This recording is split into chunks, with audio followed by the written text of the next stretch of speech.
Another elaborate and extremely sophisticated cybercrime scandal called the Parcel Scam has been making the rounds lately. Here's how it goes.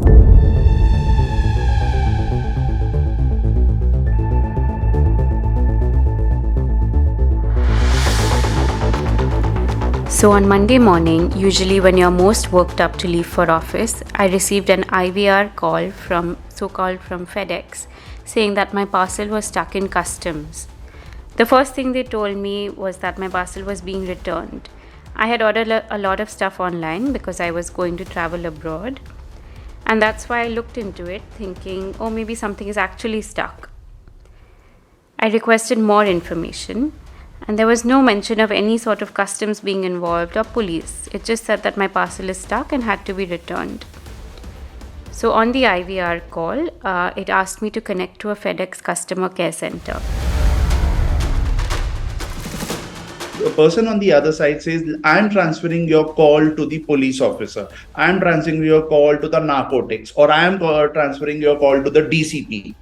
Something like this, they'll name that. And now when the call gets transferred, this person comes and he speaks in the typical police tone. हाँ madam, आपका एक parcel मिला है.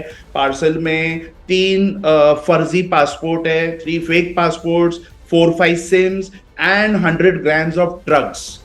So the person over here gets very, very scared and says, drugs, this is just impossible. He'll say, listen, अभी हमको आना पड़ेगा आपके घर पे, आपको अरेस्ट करना पड़ेगा, या तो आप खुद ही पुलिस स्टेशन आ जाइए. Now what happens over here, that the moment he says this, by the way, when he's talking like this, there are actually voices from behind to show that it is actually a police station. So such is the setup. So the setup is in such a fashion that you actually tend to believe, because you'll hear some constable, you'll hear somebody else saying, "Arey wo file nikalo, arey isko andar leke jao," and other kind of things. So these are the experiences people have had who have shared it with me. Now they will transfer the call through the IVR to a bank official, the police official, who will help you out in kind of bringing in some kind of solution. So it started getting serious because they made me get on a Skype call and they kept flashing their IDs on screen to prove that they are the right people. So this lady was supposed to be an inspector, and she flashed her ID, which I have a screenshot of, and she kept talking to me and she asked me, how many bank accounts do you have?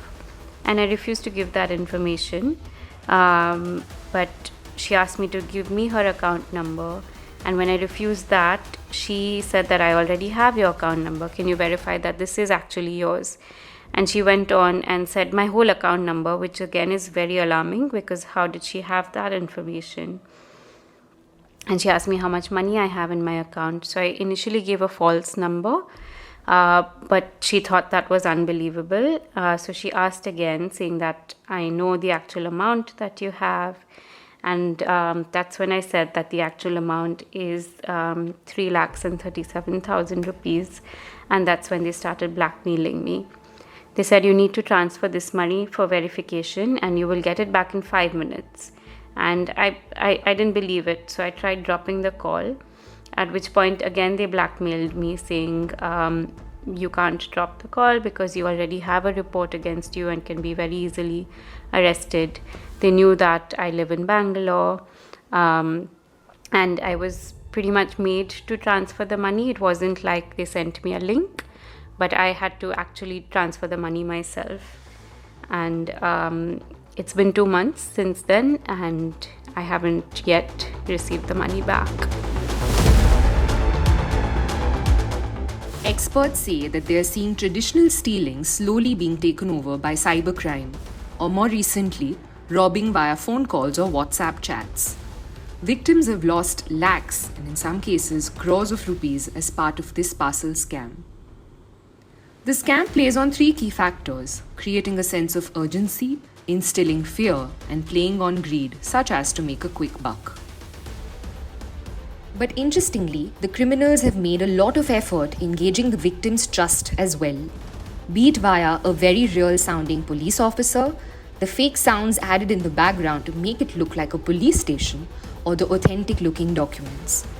But more than that, it is the details of the Aadhaar card and your PAN which gets the victim to really trust them.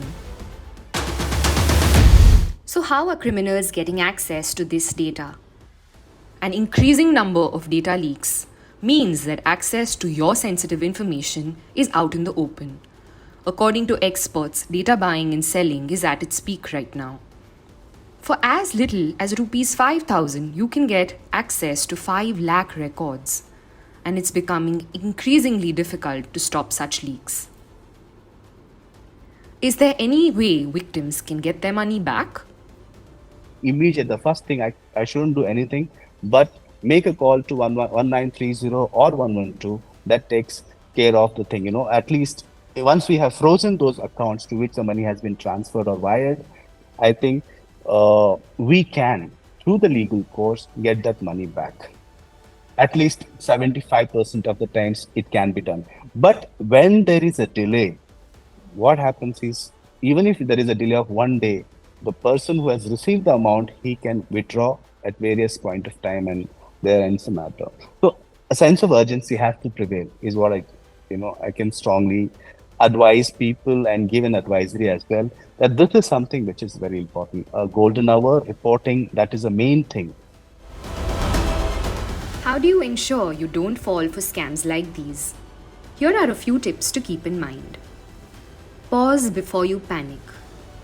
There is no scenario in which a reputed international courier company will make a call to talk about the contents of your parcel or about sensitive information like your bank account.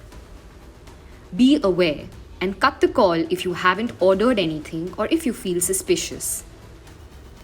Never share your OTP with anyone on a call ever. No official is authorized to ask you for it over a phone call. And if you do fall prey, as scams are getting more and more sophisticated, report it to the police immediately. Call 1930 or 122.